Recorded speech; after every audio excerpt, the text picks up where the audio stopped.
No Natal, eu recebi uma mensagem: não coma. As palavras pareceram água gelada inundando minhas veias. Minha própria neta tinha enviado. Hoje, eu vou contar algo que nunca pensei que compartilharia. E se por um segundo isso parecer familiar? Eu só peço que você curta este vídeo e se inscreva. Isso vai me ajudar a continuar abrindo meu coração. Eu tenho 73 anos. Minhas mãos tremem mais do que costumavam. E minhas costas doem constantemente por 30 anos limpando prédios de escritórios na Avenida Paulista. Mas naquela manhã de Natal, no meu pequeno apartamento na Muca, nada doeu mais do que ler aquelas duas palavras na tela do meu celular. Não coma. O peru estava dourado, na assadeira antiga da minha avó. A farofa cheirava a ervas e manteiga. O salpicão de batata doce borbulhava no forno. Eu estava acordada desde as 4 da manhã, preparando esta ceia para minha família. Minha filha Lúcia, meu filho Marcelo, sua esposa Sandra e a filha adolescente deles, Sofia, deveriam chegar ao meio-dia. O apartamento cheirava a pinho da pequena árvore de Natal que comprei com o dinheiro da minha aposentadoria. Enfeites vermelhos e dourados pendiam dos galhos que tocavam o teto baixo. Eu tinha embrulhado os presentes em jornal porque papel de presente estava muito caro este ano.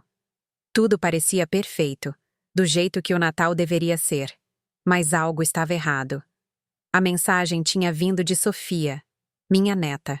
A menina que eu criei por metade da vida dela, enquanto seus pais trabalhavam em seus empregos exigentes no centro da cidade. A criança que eu levei para a escola todas as manhãs por 3 anos. A adolescente para cuja poupança da faculdade eu contribuí secretamente, fazendo turnos extras limpando banheiros de escritórios até meus joelhos gritarem de dor. Não coma! Eu estava parada na minha cozinha minúscula, cercada pelo banquete que gastei meus últimos R$ 500 preparando, e eu tremia. Não de frio, de medo.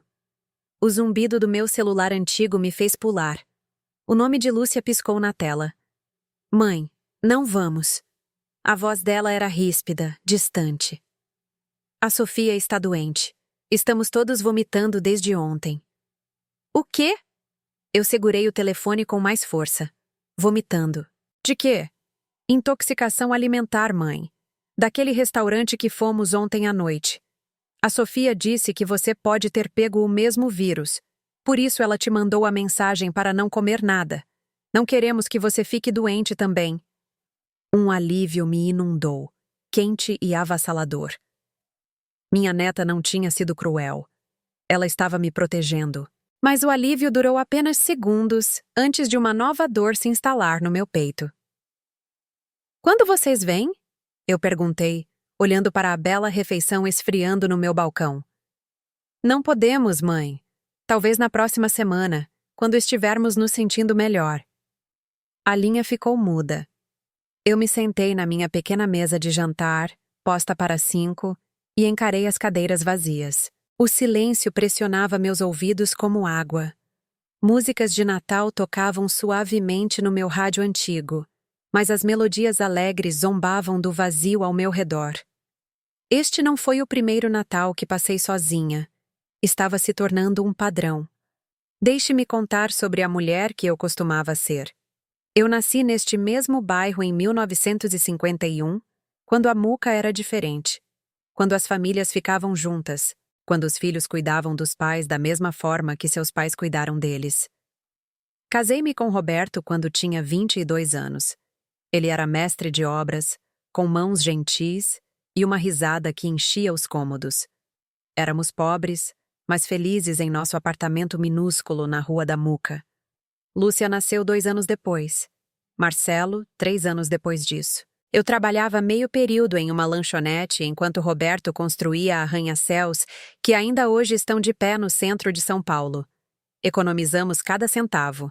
Sonhávamos em comprar uma casa, talvez na Zona Leste, com um quintal onde as crianças pudessem brincar. Mas sonhos custam dinheiro. Roberto machucou as costas quando Lúcia tinha 8 anos. O auxílio-doença do INSS mal cobria o aluguel. Comecei a limpar escritórios à noite, depois que meus turnos na lanchonete terminavam. As crianças estavam dormindo quando eu saía. dormindo quando eu voltava ao amanhecer. Eu beijava suas testas e desabava na cama por 3 horas antes de começar tudo de novo. Roberto nunca se recuperou completamente. A lesão levou a cirurgias, contas médicas e remédios que o deixaram distante e irritado. Eu trabalhava mais para compensar. Turnos duplos, turnos triplos. Meu corpo envelheceu em câmera rápida, mas eu dizia a mim mesma que era temporário. Apenas até Roberto melhorar. Apenas até as crianças terminarem a escola.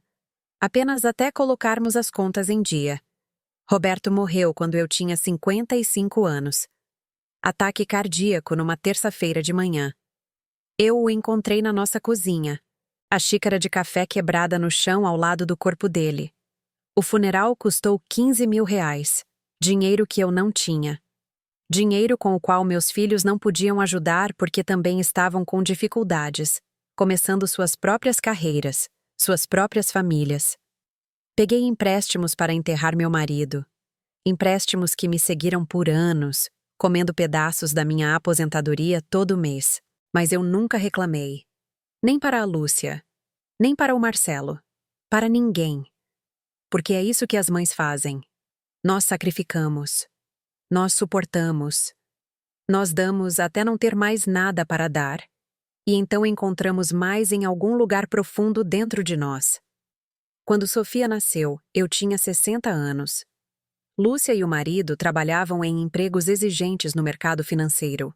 Eles precisavam de ajuda com o bebê. Eu disse sim imediatamente. Claro que eu ajudaria. Aposentei-me mais cedo, com um benefício reduzido, para poder cuidar da minha neta em tempo integral. Aqueles foram anos lindos. Os primeiros passos de Sofia foram em direção aos meus braços estendidos. Sua primeira palavra foi vovó. Eu a alimentava, dava banho, cantava para ela dormir. Quando ela tinha pesadelos, ela se enfiava na cama comigo. Quando ela ralava os joelhos, eu beijava os machucados para sarar. Quando ela começou a escola, eu a levava todas as manhãs e a buscava todas as tardes. Lúcia e o marido apreciavam minha ajuda, eu pensava. Eles chegavam em casa do trabalho parecendo exaustos e aliviados por encontrar Sofia feliz e alimentada. Obrigada, mãe. Lúcia dizia rapidamente, pegando as coisas da filha. Amanhã no mesmo horário? Sempre no mesmo horário amanhã. Das 7 da manhã às 7 da noite. 12 horas por dia, 5 dias por semana. Às vezes nos fins de semana também, quando tinham compromissos sociais ou viagens de negócios. Mudei toda a minha vida em torno da agenda deles. Eu não tinha vida social, nem hobbies, nem tempo para mim. Mas eu não me importava. Eu era necessária. Eu era útil. Eu fazia parte de algo maior que a minha solidão. Os anos passaram rápido. Sofia cresceu de uma criança pequena para uma menina e depois para uma adolescente. Ela se tornou ocupada com a escola, amigos, atividades. Ela precisava menos de mim. Lúcia e o marido precisavam menos de mim. As ligações diárias se tornaram semanais, depois mensais, depois apenas quando precisavam de algo. Mãe, você pode me emprestar 5.000? Lúcia ligou uma noite. A prestação da casa está atrasada e estamos enfrentando multas. Eu dei a ela o dinheiro da minha pequena reserva de emergência. Dinheiro que eu estava guardando para um casaco de inverno novo. O meu antigo tinha buracos nos bolsos e um zíper quebrado, mas aguentaria mais uma estação. Eu te pago no mês que vem, Lúcia prometeu. Ela nunca pagou. Mãe, a caminhonete do Marcelo quebrou. Sandra ligou outra vez. Ele precisa de 3.000 para o conserto. Ele está sem trabalho há 2 semanas e estamos atrasados em tudo. Eu dei a eles esse dinheiro também, da conta onde eu guardava moedas da limpeza dos escritórios. Moedas de 50 centavos e R$ 1 guardadas ao longo dos anos. Contadas e depositadas real por real. Não era muito, mas era meu. Era minha segurança. Eles também nunca pagaram de volta. Os pedidos vinham regularmente, sempre urgentes, sempre necessários. Consertos de carro, contas médicas, avisos de corte de luz, despesas escolares das crianças. Eu dava o que tinha, depois dava o que não tinha. Peguei empréstimos consignados na minha pequena aposentadoria. Fiz trabalhos extras de limpeza, mesmo com a minha artrite piorando. Eu comia menos para poder dar mais. E lentamente, sem perceber que estava acontecendo, tornei-me invisível. As ligações eram apressadas, funcionais. Oi, mãe. Não posso falar muito, mas a Sofia precisa de dinheiro para a viagem da turma. Os pedidos de visita eram raros. Desculpe, mãe. Estamos super ocupados este fim de semana. Talvez no próximo mês? Os convites para feriados vinham com condições. Você pode vir para o jantar de Natal, mas vamos comer cedo porque temos planos mais tarde. Comecei a notar coisas. Como as conversas paravam quando eu entrava nos cômodos. Como minhas opiniões eram descartadas com sorrisos condescendentes. Como minhas histórias sobre o passado eram interrompidas ou completamente ignoradas. Eu estava me tornando um fardo disfarçado de ajudante. Uma carteira com pernas. Uma avó conveniente que aparecia quando necessário e desaparecia quando não. Mas eu dizia a mim mesma que era natural. Os filhos crescem. Eles constroem suas próprias vidas. Eles ficam ocupados. Não é pessoal, eu raciocinava. É apenas como as famílias evoluem. Exceto que parecia pessoal. Parecia um abandono em câmera lenta. O Natal em que recebi a mensagem de aviso de Sofia deveria ser diferente. Eu havia planejado por semanas, gastando dinheiro que não deveria ter gasto. Manteiga de verdade para o purê de batatas. Cranberries frescas para o molho. Um pequeno tender além do peru, porque Marcelo tinha mencionado que adorava tender. Vinho para os adultos. Espumante sem álcool para Sofia. Tortas caseiras usando a receita da minha mãe. Eu queria lembrá-los de como era o lar. O que família significava. O sabor do amor quando preparado com intenção e servido com gratidão. Mas eles nunca vieram.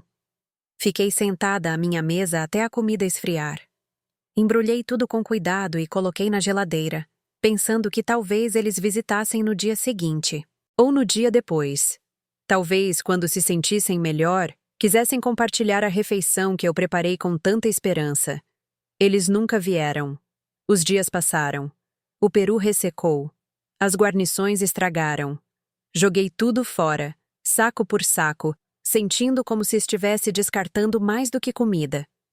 Eu estava jogando fora os últimos resquícios das minhas ilusões sobre meu lugar nesta família.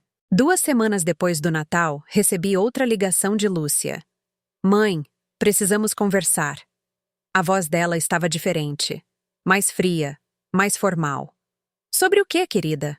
Sobre suas expectativas. Sobre como você tem agido ultimamente. Agido? Eu não entendo. Você tem feito chantagem emocional conosco, fazendo-nos sentir mal por termos nossas próprias vidas. A Sofia me contou sobre o dinheiro que você tem pedido para ela guardar para a faculdade, em vez de gastar com coisas normais de adolescente. Isso não é da sua conta, mãe. Fiquei confusa. Eu nunca pedi a Sofia para guardar dinheiro. Na verdade, eu vinha contribuindo secretamente para a poupança da faculdade dela, adicionando 50 ou 60 reais sempre que conseguia juntar. Lúcia, eu nunca... E as perguntas constantes sobre quando vamos visitar, quando vamos ligar. É sufocante, mãe. Todos nós sentimos isso. O Marcelo concorda. Até a Sofia percebeu. Meu coração parou. Sofia tinha percebido. Minha neta querida, que costumava subir no meu colo para me contar sobre o seu dia, achava que eu era sufocante. Eu só sinto falta de todos vocês, disse eu em voz baixa.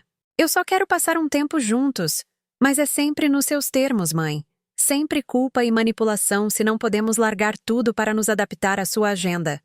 Minha agenda? Eu ri amargamente. Lúcia, eu não tenho uma agenda. Eu não tenho nada além de tempo.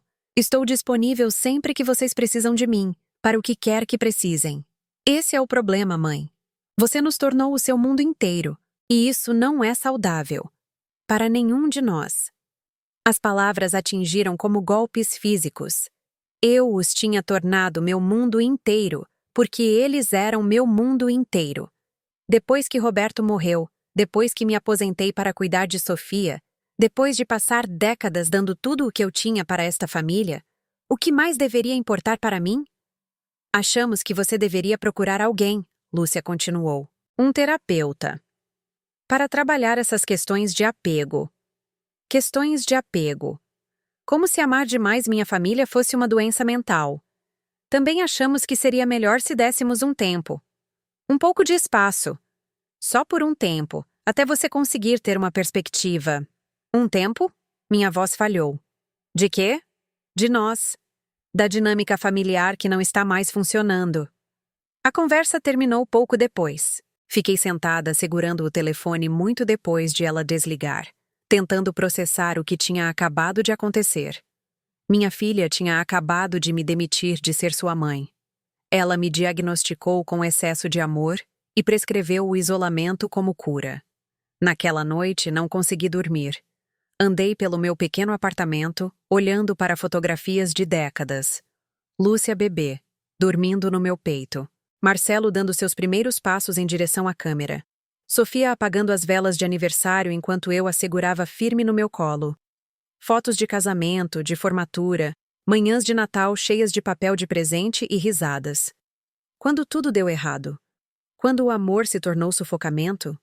Quando a generosidade se tornou manipulação? Quando ser uma mãe e avó dedicada se tornou evidência de doença mental? Fiz café às 3 da manhã e sentei na mesa da minha cozinha, observando os semáforos mudarem de cor pela minha janela. Vermelho, amarelo, verde. Pare, atenção, siga. Mas qual sinal era para mim? O tempo que Lúcia pediu se estendeu por semanas, depois, meses. Nenhuma ligação, nenhuma visita, nenhuma mensagem, exceto por respostas breves quando eu mandava mensagem primeiro. Ocupada. Não posso falar agora. Talvez mais tarde. Meu aniversário veio e passou sem reconhecimento. O Dia das Mães foi silencioso. A Páscoa passou em branco. Eu tinha me tornado um fantasma na vida da minha própria família. Mas o mais estranho foi como eles pareceram esquecer rapidamente que eu existia. Através de conhecidos em comum, soube da viagem de férias de Sofia para a Flórida. Sobre a promoção de Marcelo no trabalho. Sobre o carro novo de Lúcia. A vida continuava sem mim, aparentemente sem problemas. Eu realmente tinha sido um fardo tão grande que minha ausência era um alívio? Comecei a prestar atenção em outras coisas que havia perdido. Como as conversas nas reuniões de família muitas vezes paravam quando eu me aproximava. Como minhas sugestões eram descartadas antes mesmo de eu terminar de fazê-las. Como minhas histórias eram recebidas com sorrisos educados, mas impacientes. Como eu era frequentemente excluída das fotografias, ficando atrás da câmera em vez de na frente dela. Olhando para trás com novos olhos, vi padrões que tinha ignorado ou desculpado. As reviradas de olhos sutis quando eu oferecia opiniões. A forma como meus presentes eram recebidos com gratidão morna, mas nunca mais mencionados. Como meus pedidos de ajuda ou companhia eram sempre recebidos com desculpas, mas os pedidos deles por dinheiro nunca eram recusados. Eu tinha sido útil, não amada. Conveniente, não querida. Disponível, não valorizada. A constatação foi devastadora e libertadora ao mesmo tempo. Devastadora porque significava que décadas da minha vida foram construídas sobre ilusões. Libertadora porque significava que eu poderia parar de me apresentar para uma plateia que nunca esteve assistindo com afeto. Comecei a fazer mudanças, pequenas no início. Fui à biblioteca e peguei livros que eu queria ler, não apenas livros de receitas e guias de cuidados infantis. Descobri um amor por romances de mistério que eu havia esquecido que possuía. Caminhei pelo Parque Ibirapuera sem propósito, apenas pelo prazer do movimento e do ar fresco. Sentei em bancos e observei outras pessoas viverem suas vidas sem me preocupar com quando eu precisava estar em outro lugar. Comprei um casaco novo para mim. Um lindo casaco de lã vermelho que me servia perfeitamente e me fazia sentir elegante. Custou mais do que eu costumava gastar comigo em 3 meses, mas eu o usava com orgulho. Entrei para o clube do livro de um centro de convivência para idosos e descobri que havia outras mulheres da minha idade com histórias semelhantes. Mulheres que deram tudo para filhos que se tornaram distantes. Mulheres que sacrificaram suas identidades por famílias que se acostumaram a tomar esse sacrifício como garantido. Nós não éramos loucas. Não estávamos sofrendo de transtornos de apego. Éramos vítimas de uma cultura que espera que as mães deem infinitamente e depois as culpa quando essa doação se torna sua principal fonte de identidade e propósito. O Clube do Livro se tornou uma tábua de salvação. Toda terça à noite, 8 mulheres se reuniam no centro comunitário para discutir romances, mas sempre acabávamos discutindo nossas vidas, nossas decepções, nossos medos, nossa crescente compreensão de que tínhamos sido cúmplices de nossa própria invisibilidade. Margarida vinha sustentando financeiramente seu filho de 40 anos por 2 décadas. Ele nunca teve um emprego estável, mas sempre tinha explicações elaboradas de por que desta vez seria diferente. Ela estava considerando a falência para cobrir seu mais recente empreendimento comercial. A filha de Dora havia se mudado para o outro lado do país depois da faculdade e só ligava quando precisava de algo. Dora gastou milhares em passagens de avião para visitar netos que mal a conheciam, para feriados onde se sentia como uma convidada indesejada na casa da própria filha. Patrícia tinha se mudado para a casa do filho após a morte do marido, dando-lhe uma procuração sobre suas finanças. Ele vendeu a casa dela sem consultá-la e agora ameaçava colocá-la em um asilo quando ela reclamou de perder sua independência. Éramos 8 mulheres que haviam confundido amor com serviço, família com obrigação. Nós nos tornamos indispensáveis em assuntos práticos, mas de alguma forma dispensáveis nos emocionais. Mas estávamos aprendendo. Lentamente, com cuidado, estávamos aprendendo a nos valorizar da maneira como sempre valorizamos os outros. Comecei a dizer não. Quando Marcelo ligou pedindo dinheiro para consertar sua caminhonete novamente, eu disse: "Sinto muito, mas não posso ajudar desta vez." "Mas, mãe, vou perder meu emprego sem transporte. Eu entendo que isso é difícil, mas já ajudei com essa despesa várias vezes. Você precisará encontrar outra solução. Não acredito no quão egoísta você se tornou." Egoísta. A palavra que toda mulher da minha idade mais teme. A acusação que corta mais fundo porque fomos condicionadas a acreditar que nosso valor depende inteiramente de nossa disposição para sacrificar pelos outros. Mas eu não pedi desculpas. Eu não mudei de ideia. Eu disse: "Eu te amo, Marcelo, mas não vou mais ajudar financeiramente." E desliguei. O silêncio que se seguiu foi aterrorizante e emocionante. Pela primeira vez em décadas, eu havia priorizado minhas próprias necessidades sobre os desejos de outra pessoa. O mundo não acabou. Eu não parei de amar meu filho. Eu simplesmente parei de permitir sua irresponsabilidade. Conversas semelhantes se seguiram com Lúcia. Não, eu não poderia mais cuidar das crianças de última hora porque eu tinha outros planos. Não, eu não poderia emprestar dinheiro para despesas de férias. Não, eu não mudaria minha agenda para atender a pedidos de última hora. Cada não parecia uma rebelião. Cada limite parecia liberdade. Mas a liberdade tem seus custos. As ligações se tornaram menos frequentes. Os pedidos pararam de vir.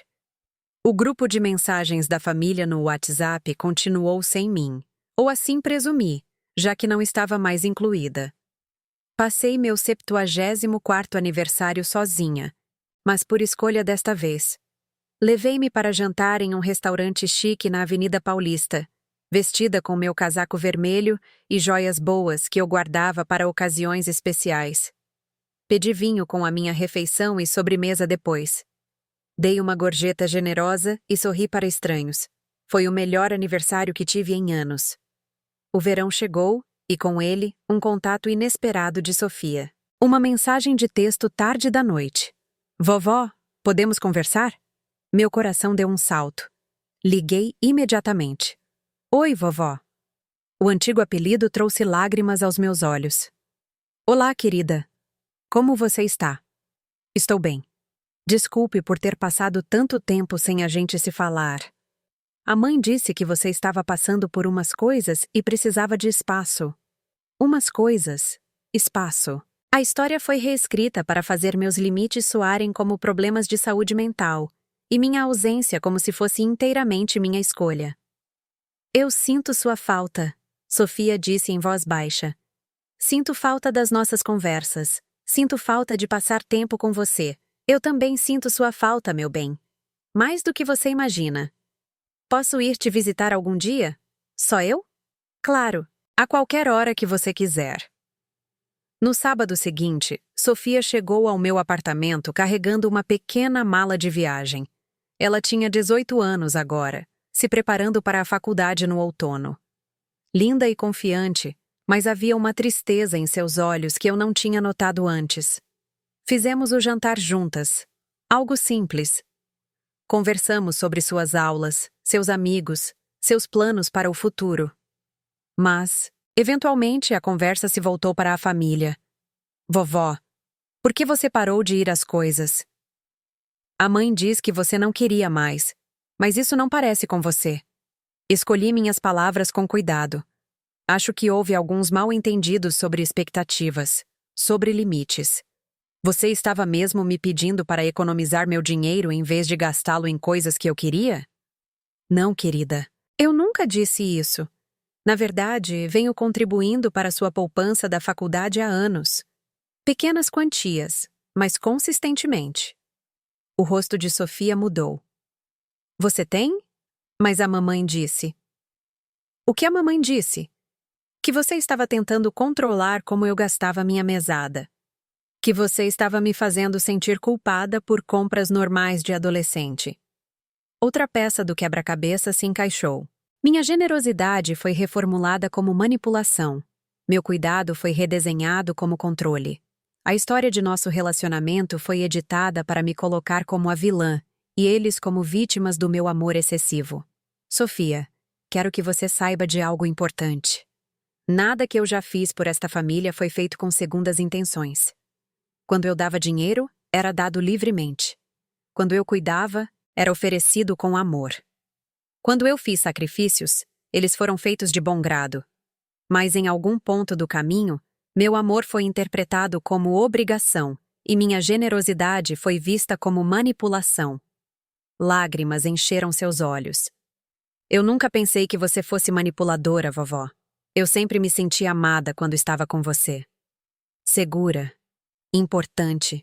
Você era importante. Você é importante. Você sempre será. Naquela noite, Sofia dormiu na minha cama como costumava fazer quando era pequena. Ficamos acordadas conversando até quase o amanhecer, e percebi o quanto sentia falta não apenas de sua presença, mas de sua perspectiva. Ela me via de forma diferente de seus pais. Ela se lembrava da avó que cantava canções de ninar e beijava joelhos ralados, não do fardo que seus pais se convenceram que eu havia me tornado. Quando ela foi embora na manhã seguinte, algo havia mudado entre nós. Um reconhecimento, um entendimento, uma conexão que existia independentemente da interpretação de seus pais sobre meu lugar na família.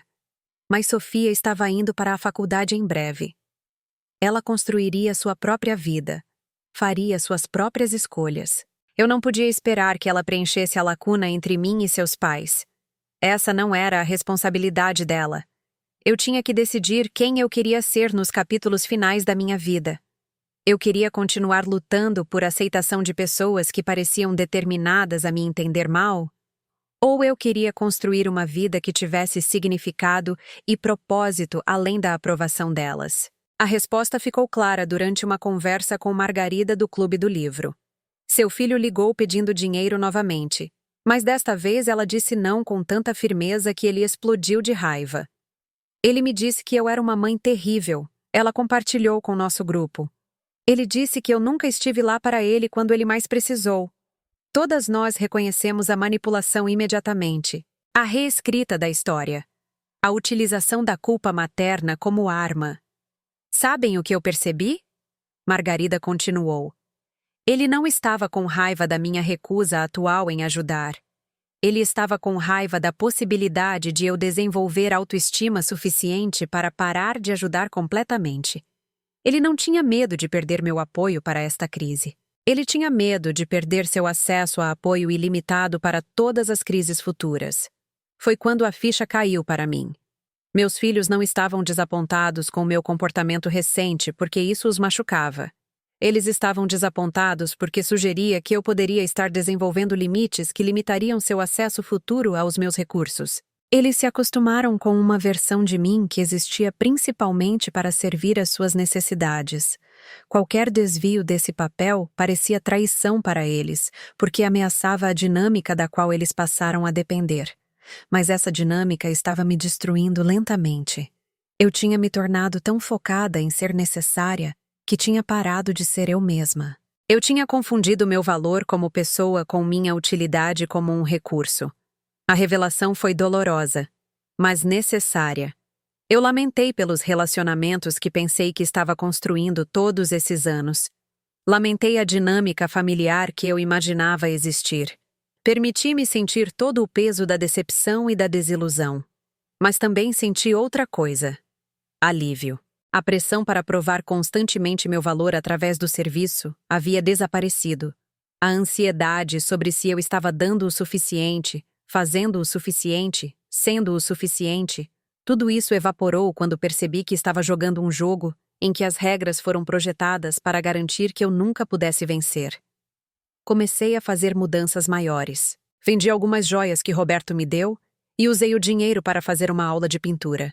Eu sempre fui artística, mas abandonei as atividades criativas quando as crianças eram pequenas e nunca mais voltei a elas.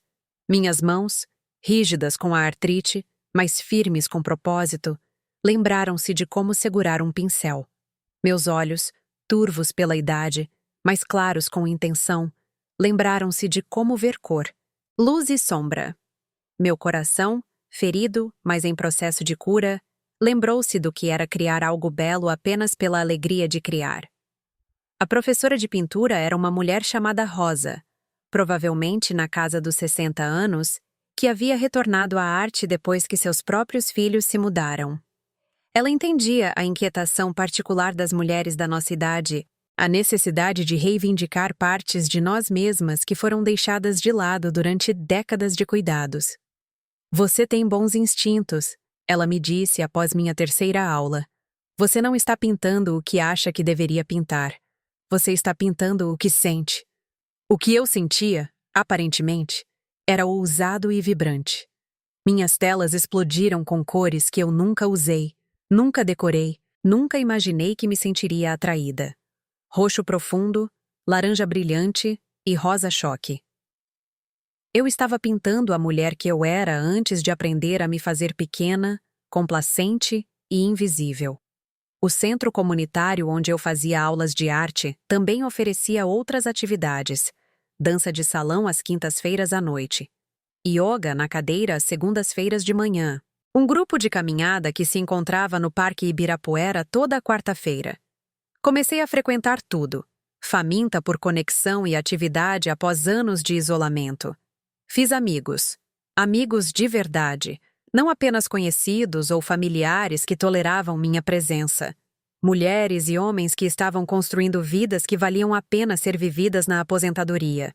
Pessoas que estavam lidando com filhos distantes, preocupações financeiras e problemas de saúde, mas que também estavam viajando, aprendendo novas habilidades, namorando e rindo. Descobri que eu era engraçada. Não apenas engraçada de avó, contando histórias sobre coisas fofas que as crianças fizeram. Realmente engraçada, com timing, sagacidade e observações sobre a vida que faziam as pessoas rirem até engasgar. Eu tinha esquecido que possuía essa qualidade. Tinha deixado de lado em algum lugar durante o sério negócio de ser mãe solteira, da luta financeira e do cuidado com a família. Comecei a usar joias novamente, batom vermelho, lenços que não serviam para nenhum propósito prático, mas me faziam sentir elegante. Comprei roupas que me serviam adequadamente, em vez de comprar o que fosse mais barato ou mais prático. Cortei meu cabelo em um estilo que me favorecia, em vez de apenas pedir para aparar as pontas a cada 6 meses. Olhando no espelho uma manhã, mal reconheci a mulher que me encarava. Não porque eu parecesse mais jovem, eu não parecia. Mas porque eu parecia viva de uma forma que não parecia há anos. Havia luz nos meus olhos. Propósito na minha postura. Alegria na minha expressão. Eu estava me tornando alguém com quem eu realmente gostava de passar o tempo. As mudanças foram notadas. Sofia comentou durante uma de nossas ligações regulares que eu parecia diferente. Mais feliz, ela disse, mas como a avó que ela se lembrava de sua infância. Você está namorando alguém, vovó? Ela perguntou brincando. A pergunta me surpreendeu. Namorar não me ocorrera como uma possibilidade. Eu tinha 74 anos, viúva há quase 20 anos. E passei tanto tempo pensando em mim mesma, como uma cuidadora que esqueci que também poderia ser uma mulher digna de romance. Tudo bem para você se eu estivesse? Claro! Eu quero que você seja feliz. Sua fácil aceitação me deu permissão para considerar possibilidades que eu havia descartado como ridículas. Eu era muito velha para a companhia? Muito presa aos meus hábitos para uma parceria? Muito ferida pela decepção familiar para um novo amor? A resposta, decidi, era não para todas as perguntas. Não comecei a procurar ativamente por um romance, mas parei de recusar automaticamente quando surgiam oportunidades sociais. Quando Heitor, do meu grupo de caminhada, perguntou se eu queria tomar um café depois do nosso exercício de quarta-feira, eu disse que sim. Quando o viúvo do Clube do Livro perguntou se eu gostaria de assistir a uma palestra no MASP juntos, eu aceitei. Não eram encontros no sentido tradicional, mas eram conexões baseadas em interesse e respeito mútuos, em vez de obrigação familiar ou necessidade financeira. Era revigorante passar tempo com pessoas que gostavam da minha companhia, sem esperar nada em troca. Heitor era uma companhia particularmente boa. 78 anos, aposentado como professor de História do ensino médio, ainda afiado e curioso sobre o mundo. Sua esposa havia morrido 5 anos antes de câncer, e seus 2 filhos moravam na Califórnia, ocupados demais com suas próprias famílias para visitar com frequência. Ele entendia a solidão particular dos pais idosos cujos filhos haviam seguido em frente. Mas, ao contrário de mim, Heitor havia feito as pazes com essa realidade cedo.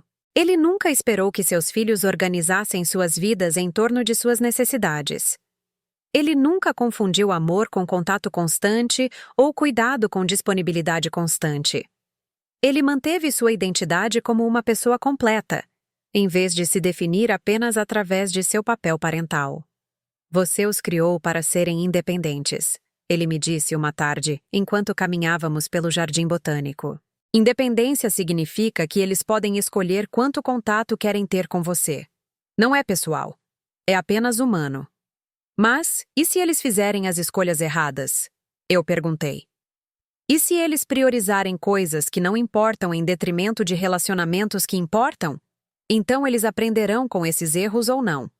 Mas, de qualquer forma, não é seu trabalho consertar as prioridades deles. Seu trabalho é viver sua própria vida plenamente para que, quando eles quiserem um relacionamento com você, você tenha algo interessante a oferecer.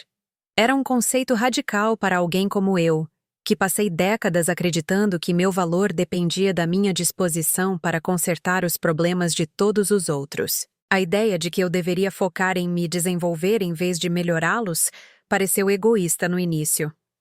Mas, gradualmente, começou a aparecer sabedoria.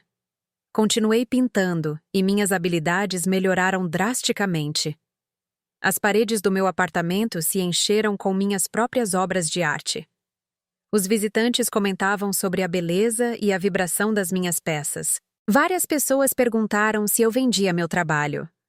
Vender minha arte não me ocorrera. Mas por que não? Pesquisei galerias locais e cafés que exibiam artistas locais. Aprendi sobre feiras de arte e exposições comunitárias. Descobri que havia um mercado para pinturas originais de artistas idosos. especialmente aqueles com histórias de vida interessantes. Minha primeira venda foi uma pequena paisagem que pintei do Parque Ibirapuera no outono. R$ 200 para um jovem casal que disse que os lembrava de seu primeiro encontro. Fiquei tão animada que liguei para Sofia imediatamente. Vovó, isso é incrível! Você é uma artista profissional agora. Artista profissional. Rolei as palavras em minha mente como um doce. Aos 74 anos, eu havia adquirido uma nova identidade. Não apenas mãe, avó, cuidadora, mas artista, criadora, profissional. Comecei a pintar mais seriamente, tratando-o como o negócio que estava se tornando. Montei um pequeno estúdio no meu quarto, investi em materiais melhores e comecei a trabalhar em uma série de peças para uma exposição coletiva no centro comunitário. O tema era Jornadas Inesperadas e eu pintei a minha. Uma mulher se afastando de uma casa cheia de pessoas que não prestavam atenção à sua partida. Ao fundo, a casa era quente e acolhedora, mas a mulher caminhava em direção a um horizonte cheio de cor e possibilidade. Não era uma pintura triste, nem raivosa. Era esperançosa. As pessoas responderam a essa pintura mais do que a qualquer outra que eu havia feito. Vários espectadores me disseram que os fez chorar. Uma mulher disse que capturava perfeitamente sua própria experiência de deixar um casamento que havia parado de nutri-la. Outra disse que a lembrava de se mudar para o outro lado do país para perseguir sonhos que ela havia deixado de lado durante seus anos de criação dos filhos. Percebi que estava pintando não apenas minha própria história, mas uma história universal.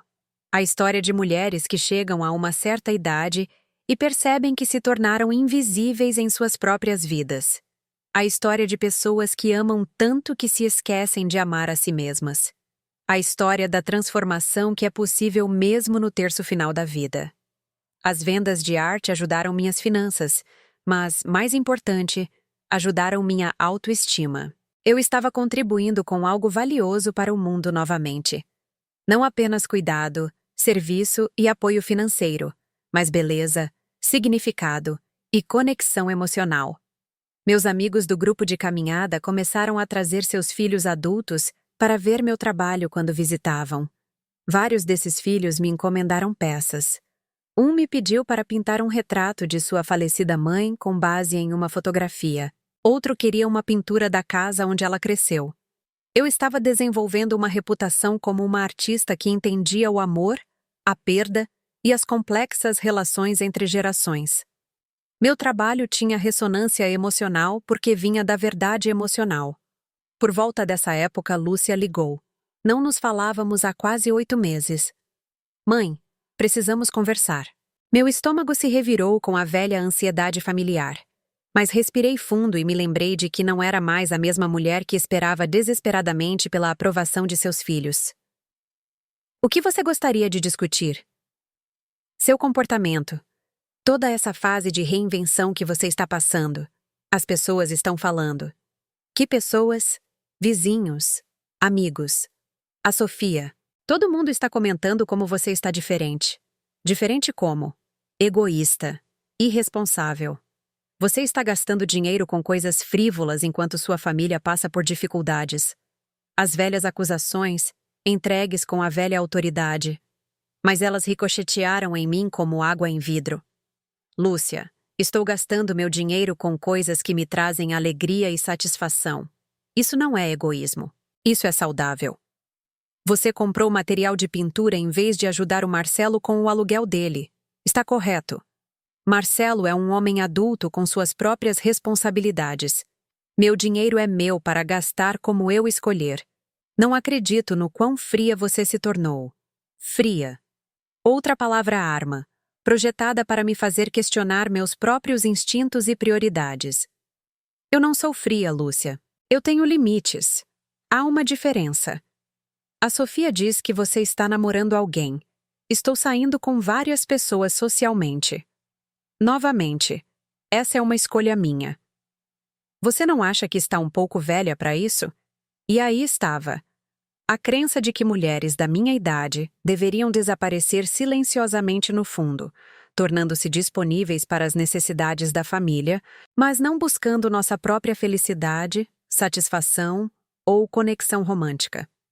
Não, eu não acho que sou muito velha para a companhia. Acho que tenho idade suficiente para saber o que quero e jovem o suficiente para ir atrás disso.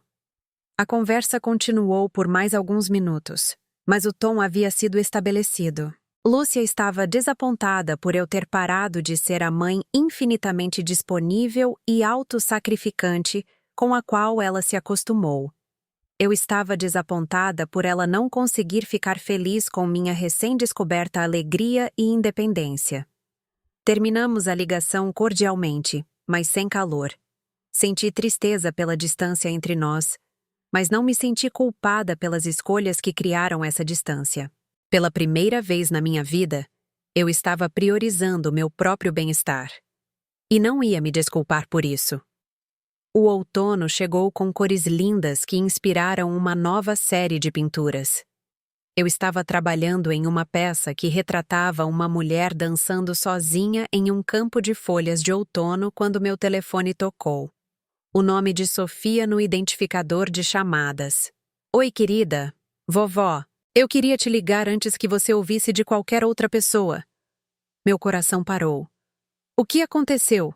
Nada de errado. Algo maravilhoso, na verdade. Eu vou me casar. Casar. Aos 19 anos. Meu instinto imediato foi objetar, avisar, listar todas as razões pelas quais isso era prematuro. Mas me contive. Me fale sobre ele. O nome dele é Davi. Ele tem 21. Está no 3º ano da faculdade. Estamos namorando há 8 meses. Eu sei que é rápido, mas nos amamos e queremos começar nossas vidas juntos. Quando? Em dezembro. Uma cerimônia pequena, apenas família e amigos próximos.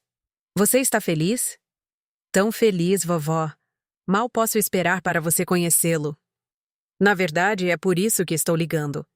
Quero levá-lo para te conhecer no próximo fim de semana, se tudo bem para você. Claro que está tudo bem. Eu adoraria conhecê-lo. Mamãe e papai ainda não sabem. Você é a primeira pessoa para quem eu contei. A importância disso não passou despercebida por mim. Apesar da distância que cresceu entre mim e seus pais, Sofia ainda me considerava importante o suficiente para compartilhar sua maior notícia primeiro. Obrigada por confiar em mim com isso, querida. Sinto-me honrada. Naquele fim de semana, Sofia chegou com Davi, um jovem alto e sério que estudava engenharia.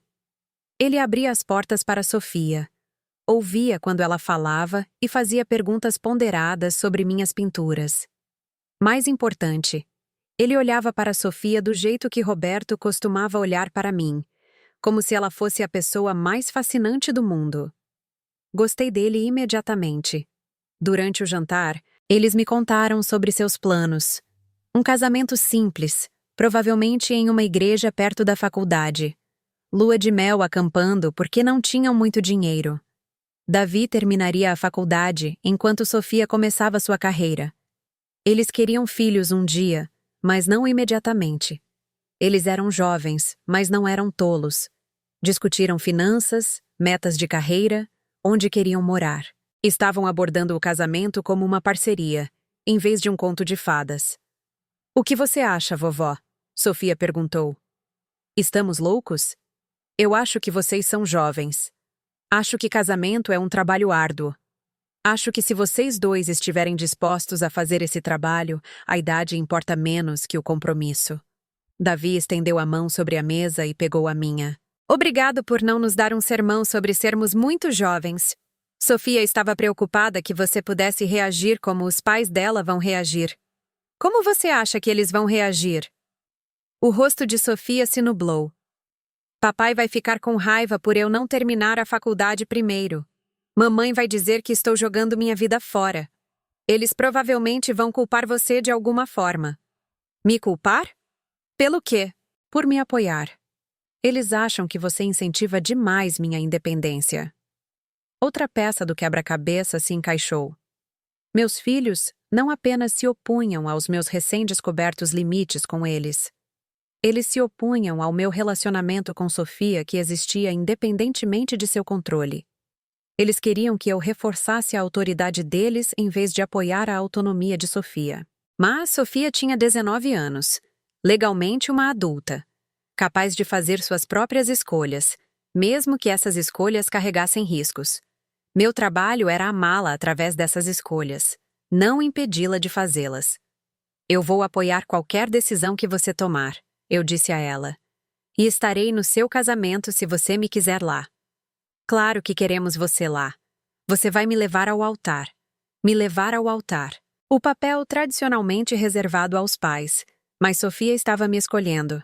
Fiquei tomada pela emoção. Seria uma honra. Depois que eles foram embora, fiquei sentada no meu apartamento pensando em legado e gerações. Sofia estava escolhendo confidenciar em mim não porque eu passei décadas disponível para todas as necessidades de sua família, mas porque recentemente me tornei alguém cuja companhia ela genuinamente apreciava. Alguém cuja opinião ela valorizava.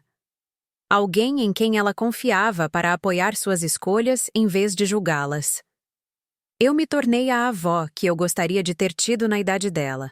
Alguém que acreditava no meu potencial em vez de me dar sermões sobre minhas limitações. Na manhã seguinte, Lúcia ligou. A Sofia nos contou sobre o noivado. Sua voz estava tensa de raiva. Sim, ela está muito feliz. Ela tem 19 anos, mãe. Mal é uma adulta. Ela me parece muito madura. Porque você incentivou isso. Ela disse que você deu sua bênção. Eu disse que apoiaria a decisão deles. Você tem alguma ideia do que fez? Ela vai largar a faculdade. Vai desperdiçar seu potencial. E você simplesmente sorriu e concordou como se fosse uma notícia maravilhosa. Lúcia, Sofia vai fazer suas próprias escolhas, quer a gente aprove ou não. Minha escolha é se mantenho um relacionamento amoroso com ela enquanto ela faz essas escolhas. Ou se danifico nosso relacionamento tentando controlar escolhas que não são minhas para fazer. Ela te admira. Se você tivesse expressado preocupações, ela poderia ter ouvido. Ela poderia. Ela também poderia ter decidido que eu era apenas mais um adulto que não acreditava em seu julgamento. Preferi errar pelo lado da confiança. Confiança. Você chama de confiança quando uma jovem de 19 anos toma uma decisão que altera a vida com base em 8 meses de namoro. Eu chamo de confiança quando acredito que Sofia é capaz de aprender com suas experiências, mesmo que algumas dessas experiências se revelem erros. A conversa escalou a partir daí. Lúcia me acusou de minar sua autoridade como mãe. Eu apontei que Sofia não era mais uma criança a ser criada. Ela me acusou de tentar comprar o afeto de Sofia sendo sempre solidária. Eu expliquei que apoio e aprovação não eram a mesma coisa. Eventualmente, Lúcia deu seu ultimato. Se você participar deste casamento, não espere continuar fazendo parte desta família. O silêncio se estendeu entre nós.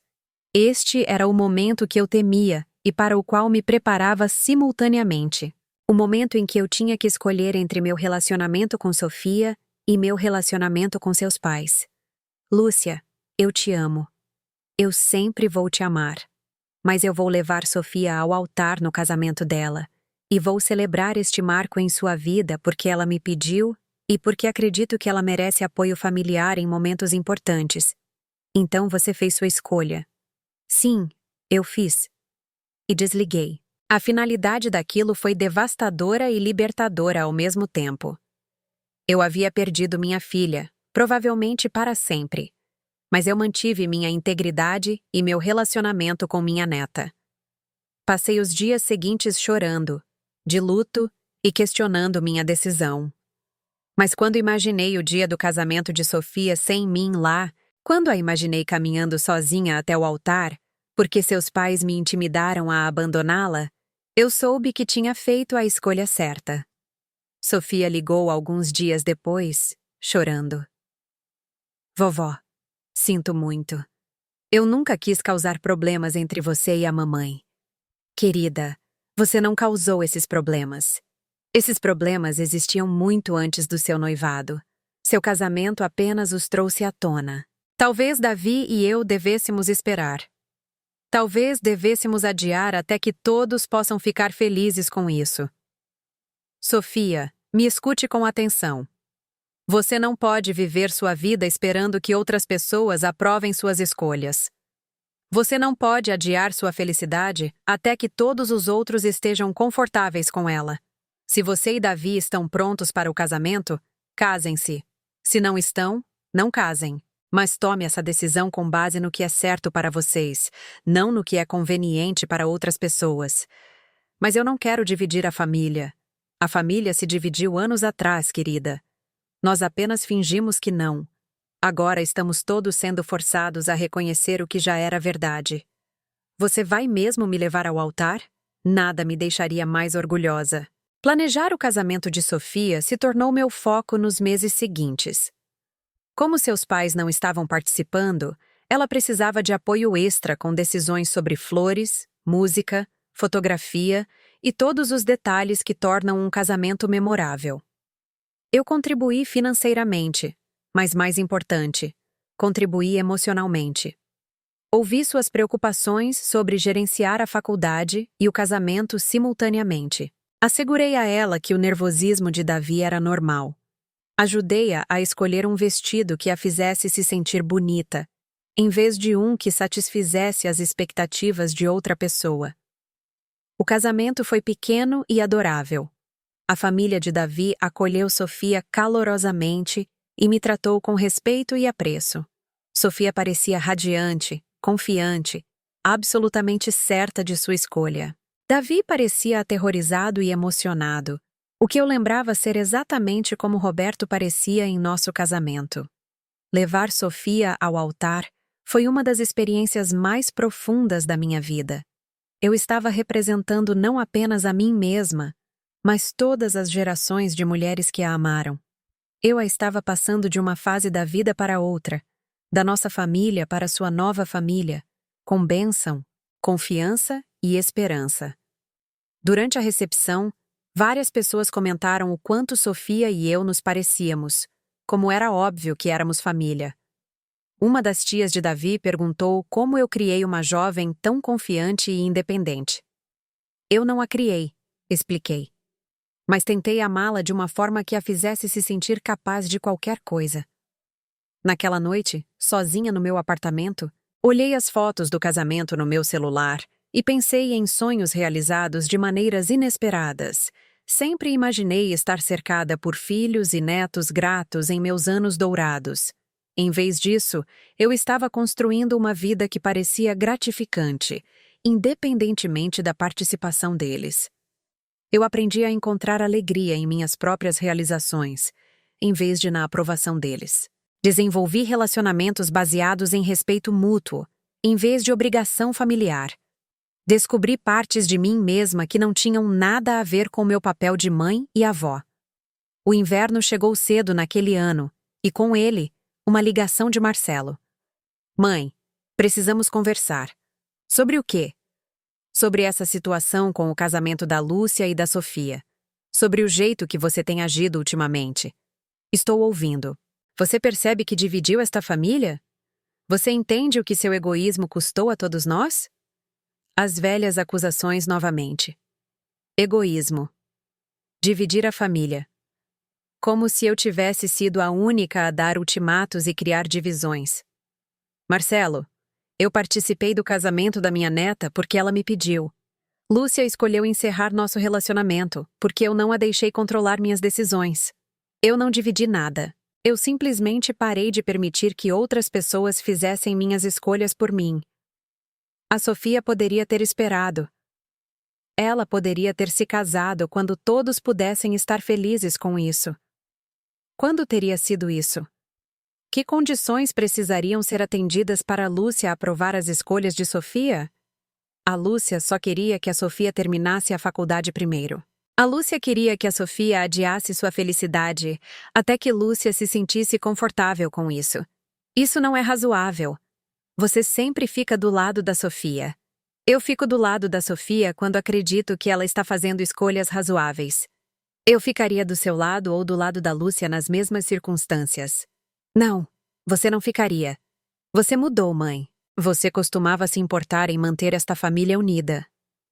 Eu me importava tanto em manter esta família unida que me tornei invisível nela. Eu dei tanto que desapareci. Isso não é saudável para ninguém. A conversa continuou em linhas familiares. Fui acusada de egoísmo, manipulação, mudanças para pior. Fui culpada por conflitos familiares que antecediam minha recente independência em anos. Mas desta vez, não me senti na defensiva ou culpada. Senti-me triste por Marcelo não conseguir ver o quão mais saudável nossa dinâmica familiar poderia ser se todos assumissem a responsabilidade por sua própria felicidade, em vez de esperar que eu gerenciasse as emoções de todos os outros. Marcelo, eu te amo. Eu sempre vou te amar.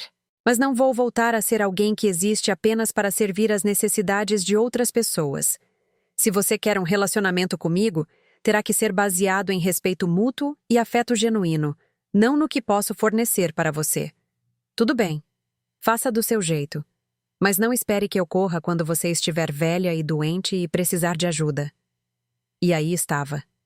A ameaça que eu temia há anos. A possibilidade de minha independência me custar cuidados e apoio em meus anos de declínio. Marcelo, espero nunca precisar depender de meus filhos para cuidados básicos. Estou planejando, economizando e me preparando para manter minha independência o maior tempo possível. Mas se chegar a hora em que eu precisar de ajuda, espero que você a forneça porque me ama, não porque se sente obrigado. E espero que a forneça com gentileza, não com ressentimento. Veremos. Ele desligou. Fiquei sentada segurando o telefone, processando o que acabara de acontecer. Ambos os meus filhos haviam oficialmente encerrado seus relacionamentos comigo, em vez de aceitar meus recentes limites e independência. Eu estava efetivamente afastada da família que passei décadas servindo. Deveria ter sido devastador. E foi triste. Mas não foi devastador da maneira que eu esperava. Porque eu não era a mesma mulher que passou a manhã de Natal sozinha, lendo aquela mensagem de "não coma" de Sofia. Eu havia construído uma vida que valia a pena ser vivida, independentemente da aprovação deles. Eu tinha amigos que gostavam da minha companhia. Eu tinha um trabalho artístico que me trazia satisfação e renda. Eu tinha um relacionamento com Sofia que existia separado do drama de seus pais. Eu tinha uma companhia romântica com Heitor, que era baseada em respeito mútuo e afeto genuíno. Eu não tinha mais medo de ficar sozinha porque não me sentia mais solitária quando estava sozinha. A primavera chegou cedo naquele ano, e com ela, a notícia de que Sofia estava grávida. Ela me ligou primeiro novamente, animada e nervosa. Vovó, Davi e eu vamos ter um bebê. Parabéns, querida! Como você está se sentindo? Cansada, com náuseas, feliz, assustada, tudo ao mesmo tempo. Isso soa exatamente certo. Nós ainda não contamos para meus pais. Não sei como eles vão reagir. Como você quer que eles reajam? Eu quero que eles fiquem felizes por nós. Eu quero que eles fiquem animados para se tornarem avós. Mas tenho medo de que eles fiquem apenas desapontados por termos engravidado tão cedo depois de casar. Sofia, você não pode controlar como as outras pessoas reagem à sua vida. Você só pode controlar como você reage às reações delas. Se eles escolherem ficar desapontados em vez de animados, a perda é deles. Você vai ficar animada? Eu já estou animada. Mal posso esperar para conhecer este bebê. Sofia estava com cerca de 4 meses de gravidez quando Lúcia me ligou. Suponho que você já ouviu as últimas notícias da Sofia. Ouvi. Estou muito feliz por ela. Feliz? Ela tem 20 anos, casada há menos de 1 ano, ainda na faculdade. Isso é um desastre. Isso é um bebê, Lúcia. Seu neto. Como isso é um desastre? Porque ela está jogando a vida fora. Ela nunca vai terminar a faculdade agora. Ela vai passar seus 20 e poucos anos trocando fraldas em vez de construir uma carreira. Ela vai passar seus 20 e poucos anos fazendo o que milhões de mulheres fizeram com sucesso: equilibrar a maternidade com outros objetivos. É desafiador, mas não é impossível. E você vai apoiar isso também, eu suponho. Você vai encorajar outra decisão ruim. Eu vou apoiar Sofia em quaisquer decisões que ela tomar. É isso que as pessoas que a amam deveriam fazer. Você não está ajudando ela permitindo seus erros. Eu não estou permitindo nada. Estou amando-a incondicionalmente enquanto ela constrói a vida que quer viver. Há uma diferença. A conversa terminou com Lúcia desligando na minha cara, mas não antes de me informar que eu não deveria esperar estar envolvida na vida deste neto se continuasse minando sua autoridade como mãe. Mais ameaças, mais ultimatos, mais tentativas de controlar meu relacionamento com Sofia, ameaçando restringir meu acesso a seus filhos. Mas Sofia era uma adulta agora. Ela podia tomar suas próprias decisões sobre quem ela queria em sua vida e na vida de seus filhos. As ameaças de Lúcia eram vazias. O bebê de Sofia nasceu em uma manhã de fevereiro com neve. Uma menina chamada Graça, em homenagem ao meu nome do meio. Sofia perguntou se poderia usá-lo, e fiquei profundamente honrada. Eu estava no hospital horas após o nascimento de Graça, uma das primeiras pessoas a segurá-la. Ela era perfeita. Dedinhos rosados, cabelo escuro, olhos que pareciam olhar diretamente para mim com uma sabedoria antiga. Ela se parece com você, vovó, Sofia disse suavemente. O mesmo nariz, o mesmo queixo. Olhando para Graça, vi passado e futuro colidindo. Vi a avó que eu fui para Sofia. Dedicada, protetora, incondicionalmente amorosa. Vi a bisavó que eu queria ser para Graça. Presente, mas não intrusiva. Solidária, mas não controladora. Amorosa, mas não possessiva. Eu aprendi muito sobre o amor nos últimos anos. Amor de verdade, eu entendia agora. Significava querer o melhor para alguém, mesmo quando a versão deles de melhor não correspondia à sua. Significava oferecer apoio sem segundas intenções. Significava celebrar suas escolhas, mesmo quando essas escolhas carregavam riscos. Graça mudou tudo para nossa pequena família. Os pais de Davi se envolveram mais, fornecendo apoio prático e emocional para os novos pais. Heitor, que se tornou uma presença constante em minha vida, era maravilhoso com o bebê, paciente, gentil e claramente encantado com ela. Sofia e Davi se mudaram para um apartamento maior, e eu os ajudei a decorar um quarto de bebê. Penduramos algumas de minhas pinturas nas paredes, peças brilhantes e alegres que estimulariam a visão em desenvolvimento de um bebê e lembrariam a Graça, à medida que crescesse, que sua bisavó era uma artista. Eu cuidava do bebê regularmente, mas nunca presumi. Sofia sempre pedia em vez de assumir que eu estava disponível. Davi sempre me agradecia em vez de tomar minha ajuda como garantida. Eles tratavam meu tempo e energia como presentes, em vez de expectativas. Era uma dinâmica completamente diferente da que eu havia experimentado com meus próprios filhos. Sofia e Davi apreciavam a ajuda, mas não dependiam inteiramente dela. Eles tomavam suas próprias decisões e assumiam a responsabilidade pelas consequências. Eles me incluíam quando queriam companhia e respeitavam meu tempo quando eu tinha outros compromissos. Era assim que um relacionamento familiar saudável se parecia, percebi. Interdependência em vez de dependência. Respeito mútuo em vez de obrigação. Amor livremente dado e recebido com gratidão, mas nunca exigido ou presumido. Graça tinha 6 meses quando recebi outra mensagem que mudaria tudo. Mas desta vez, não era um aviso. Era uma oportunidade.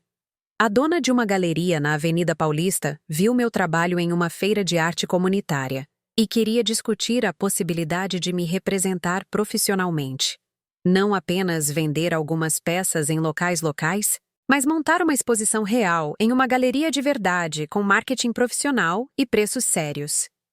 Eu tinha 76 anos e estava recebendo minha primeira exposição de arte profissional. A reunião foi surreal. A galeria era elegante, com paredes brancas, iluminação perfeita e etiquetas de preço que me deixavam tonta. A dona, Maria, era mais jovem que meus filhos, mas me tratou com respeito e entusiasmo. Seu trabalho tem uma autenticidade emocional tão grande, ela explicou. Há uma história em cada peça.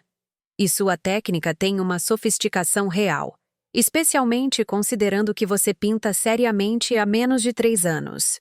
Discutimos temas, prazos, estratégias de marketing.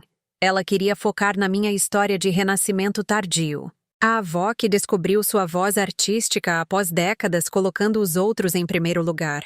A mulher que recuperou sua identidade aos 70 anos. Era exatamente a minha história, mas ouvi-la descrita como comercializável e inspiradora foi chocante. Eu estava vivendo isso como crescimento pessoal. Ela via isso como inspiração universal. A exposição foi agendada para a primavera seguinte. Eu tinha 6 meses para criar um corpo de trabalho coeso que contasse a história da minha transformação de cuidadora invisível para artista independente. Mergulhei na pintura com uma energia que não sentia há décadas. Pintei o apartamento onde criei meus filhos, mas o pintei como visto de fora da janela por alguém que se afastava. Pintei mãos dando e dando até ficarem vazias. Pintei uma mulher dançando sozinha, braços erguidos para o céu, rosto voltado para a luz do sol. Pintei minha família como eu a havia experimentado. Figuras bonitas, mas distantes, em uma luz quente, enquanto eu permanecia nas sombras. Pintei-os como os via agora. Pessoas vivendo suas próprias vidas enquanto eu vivia a minha. Conectadas pelo amor, mas não pela obrigação. As pinturas eram honestas de uma forma que às vezes me assustava. Elas revelavam anos de dor e decepção, mas também revelavam cura, crescimento e alegria. Elas contavam a história de uma mulher que aprendeu seu próprio valor após 7 décadas, se definindo através das necessidades de outras pessoas. Heitor veio comigo para pendurar as pinturas no dia anterior à abertura da exposição.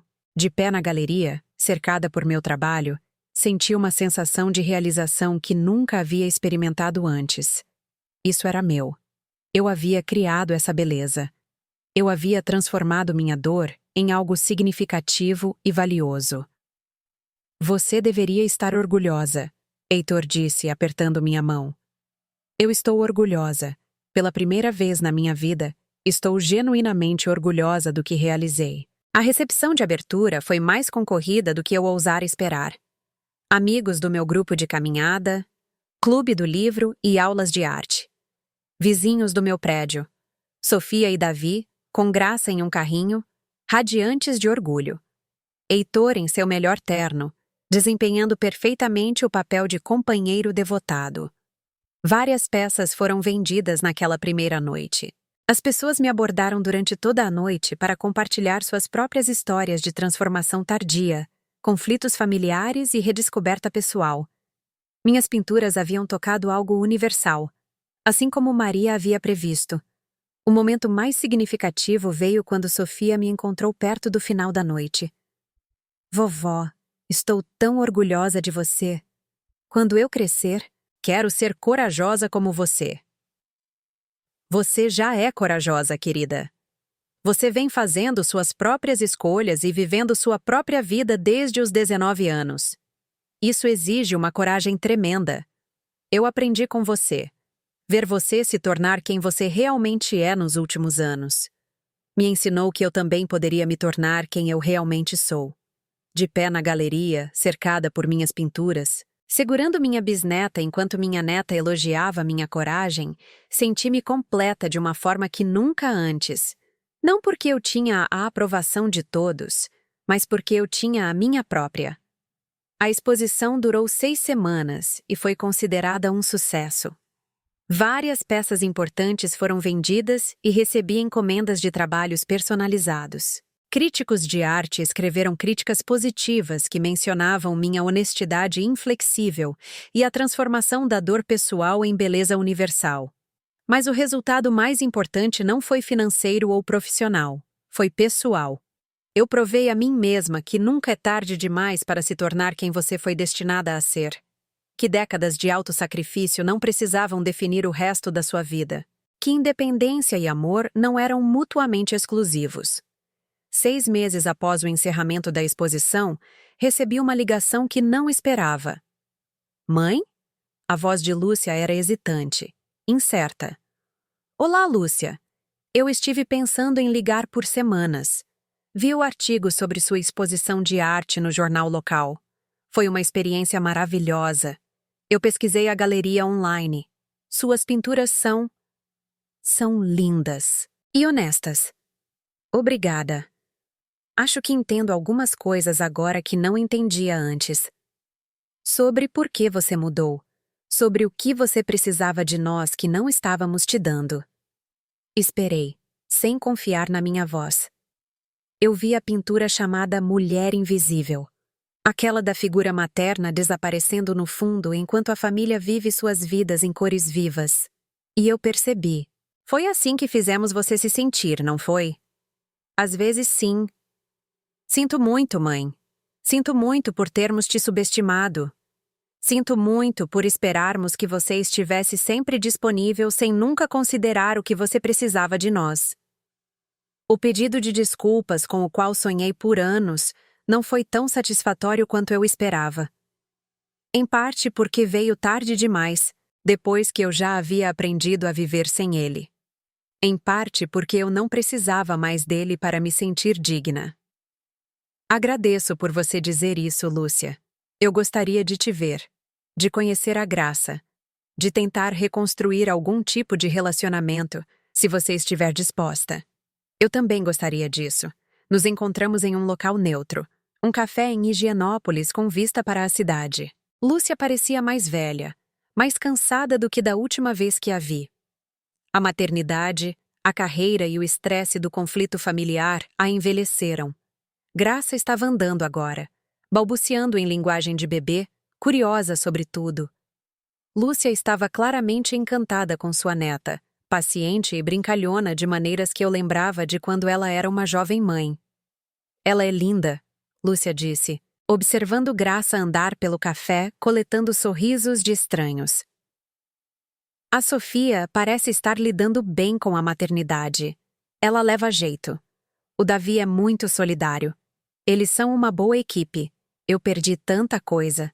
Primeiros passos, primeiras palavras. Eu nem sei do que ela gosta de comer ou quais jogos ela joga. Não é tarde demais para aprender.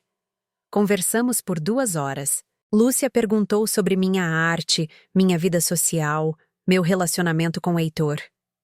Ela parecia genuinamente interessada em minhas respostas, não apenas fazendo conversa. Ela me contou sobre o estresse no trabalho, os problemas no casamento, suas preocupações com pais idosos e filhos em crescimento.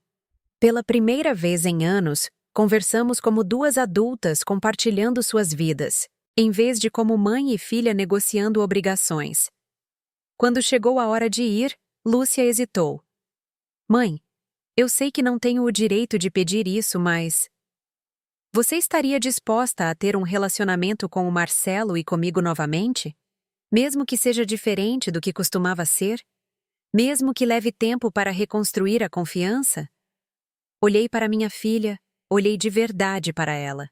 Ela tinha 53 anos, lidando com seus próprios desafios e decepções.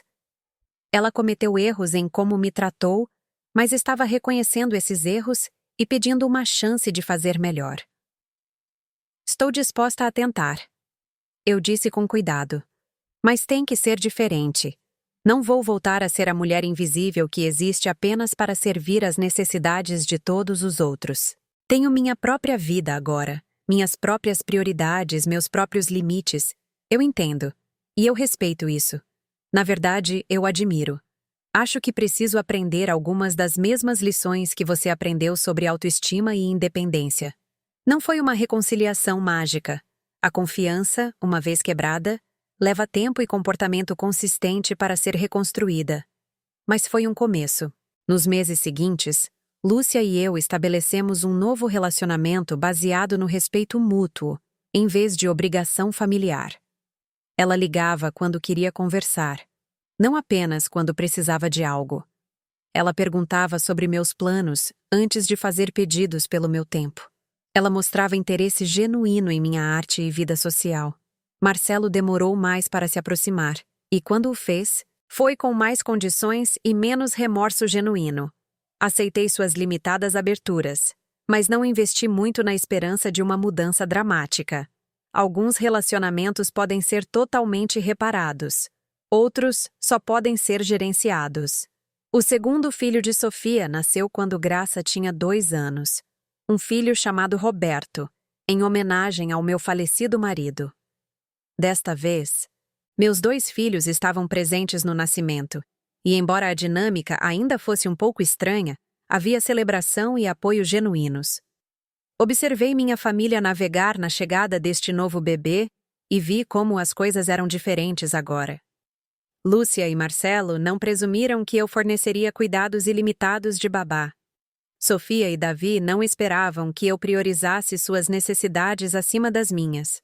Todos perguntavam em vez de presumir, agradeciam em vez de tomar como garantido. Não era a dinâmica familiar que eu havia imaginado originalmente, mas era mais saudável para todos os envolvidos. As crianças estavam aprendendo a gerenciar suas próprias responsabilidades. Eu estava livre para ajudar quando escolhesse, em vez de porque era esperado. O amor era dado livremente, em vez de exigido ou manipulado. Heitor e eu nos casamos 1 ano depois, uma cerimônia simples no Parque Ibirapuera, apenas com a família e amigos próximos presentes. Aos 78 e 82 anos, não estávamos procurando paixão ou drama. Estávamos procurando companhia, apoio e alguém com quem compartilhar os capítulos finais de nossas vidas. Sofia me levou ao altar desta vez e Graça espalhou pétalas de flores enquanto Roberto caminhava ao seu lado. Os filhos de Heitor vieram da Califórnia, e meus filhos foram gentis e acolhedores. Parecia a celebração familiar que eu sempre quis. Alegre, voluntária, cheia de pessoas que genuinamente queriam estar lá. Passamos a lua de mel na Itália, algo com que sonhei por décadas, mas nunca pensei ser possível. Heitor sempre quis ver a arte renascentista pessoalmente, e eu queria pintar a paisagem toscana. Passamos 2 semanas nos deliciando com beleza, cultura e romance, nos comportando como recém-casados, apesar de nossa idade combinada de 160 anos. A viagem inspirou uma nova série de pinturas. Paisagens cheias de luz dourada e arquitetura antiga. Essas peças venderam bem, e comecei a desenvolver uma reputação internacional como uma artista de florescimento tardio, cujo trabalho falava sobre temas de renovação e segundas chances. Quando completei 80 anos, minha vida não parecia nada com o que eu esperava aos 75. Eu era casada com um homem maravilhoso que respeitava minha independência e apoiava minhas ambições. Eu tinha uma carreira artística próspera que fornecia renda e satisfação. Eu havia reconstruído relacionamentos com meus filhos baseados no respeito mútuo, em vez de exploração. Eu tinha relacionamentos próximos com meus netos e bisnetos, que me traziam alegria sem responsabilidade avassaladora. Mais importante, eu aprendi a me valorizar. Não apenas pelo que eu podia fornecer aos outros, mas por quem eu era como indivíduo. Descobri que o autorrespeito e o autocuidado não eram egoísmo, eram fundamentos necessários para relacionamentos saudáveis com os outros. A mulher que recebeu aquela mensagem de não coma na manhã de Natal, aterrorizada e desesperada por aceitação familiar, parecia alguém de outra vida. Ela foi real, e sua dor foi válida, mas ela também estava presa por crenças que a mantinham pequena, invisível, e constantemente buscando a aprovação de pessoas que se acostumaram a subestimá-la. Penso nela com frequência, naquela versão anterior de mim mesma. Sinto compaixão por suas lutas e admiração por sua coragem final para mudar. Mas sou grata por não ser mais ela. No último Natal, Heitor e eu oferecemos o jantar em nosso apartamento. O mesmo espaço pequeno, mas transformado por plantas, pinturas e móveis que refletiam meu gosto real, em vez de apenas praticidade. Sofia e Davi vieram com Graça e Roberto. Lúcia e o marido se juntaram a nós, junto com Marcelo e Sandra. Os filhos de Heitor participaram por videochamada da Califórnia. Não foi uma reunião de família perfeita. Ainda havia momentos estranhos e tensões não ditas. Mas também havia calor, apreço e celebração genuínos. Mais importante, havia respeito pelas escolhas e limites de todos. Enquanto olhava ao redor da mesa para os rostos das pessoas que eu amava, percebi que era isso que eu procurava o tempo todo. Não contato constante, serviço infinito ou dependência grata, mas conexão autêntica. Relacionamentos onde o amor era dado livremente e genuinamente recebido. Laços familiares baseados na escolha, em vez de obrigação. A mensagem que mudou tudo, não coma, tinha o objetivo de me proteger de uma intoxicação alimentar. Mas, em um sentido mais amplo, me protegeu de algo muito mais tóxico. Um modo de vida que estava envenenando lentamente meu senso de autoestima e felicidade autêntica. Às vezes, os avisos que mais nos aterrorizam são exatamente o que precisamos ouvir. Às vezes, as crises que destroem nossas ilusões são necessárias para abrir espaço para realidades melhores. Às vezes, os relacionamentos que parecem estar terminando estão, na verdade, se transformando em algo mais saudável e sustentável. Tenho 83 anos agora, e sei que meu tempo é limitado. Mas não tenho medo de envelhecer ou da morte como antes, porque não tenho mais medo de ser esquecida ou não amada. Construí uma vida que tem significado, independentemente da aprovação de outras pessoas. Criei arte que vai me sobreviver. Toquei vidas de maneiras positivas. Aprendi a amar os outros sem me perder no processo. A mulher que era invisível se tornou visível. A mulher que era subestimada aprendeu a se valorizar. A mulher que tinha medo de dizer não descobriu o poder e a paz que vem de limites saudáveis. Se você está ouvindo isso e reconhecendo partes de sua própria história, quero que saiba: nunca é tarde demais. Qualquer que seja a sua idade, quaisquer que sejam os relacionamentos que te decepcionaram, quaisquer que sejam os sonhos que você deixou de lado, nunca é tarde demais para recuperar sua vida e seu valor. Você não precisa aceitar ser invisível. Você não precisa comprar amor com serviço constante. Você não precisa sacrificar sua identidade para manter relacionamentos que te esgotam sem te nutrir de volta. Você pode aprender a dizer não sem culpa. Você pode estabelecer limites sem pedir desculpas. Você pode buscar sua própria felicidade sem ser egoísta. Você pode amar profundamente enquanto ainda ama a si mesma. A transformação não é fácil. Requer coragem para decepcionar pessoas que se acostumaram com seu autossacrifício. Requer fé de que você é digna de respeito e afeto genuíno. Requer paciência enquanto você reconstrói relacionamentos em bases mais saudáveis ou cria novos relacionamentos que honram quem você realmente é.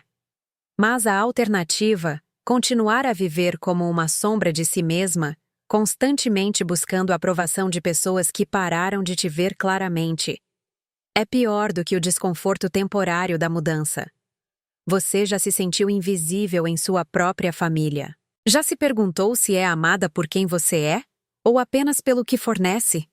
Já se perguntou como sua vida poderia ser se parasse de dizer sim para tudo e começasse a honrar suas próprias necessidades e sonhos? Conte-me sua história nos comentários. Compartilhe suas lutas e suas vitórias. Vamos lembrar umas às outras que não estamos sozinhas nesta jornada em direção ao autorrespeito e à felicidade autêntica. Se esta história tocou seu coração, por favor, curta este vídeo e se inscreva no meu canal. Juntas, podemos continuar abrindo nossos corações e nos apoiando enquanto aprendemos a nos amar tão ferozmente quanto sempre amamos os outros. Obrigada por ouvir minha história. Obrigada por me ver. E lembre-se, você nunca é velha demais para se tornar quem você sempre foi destinada a ser.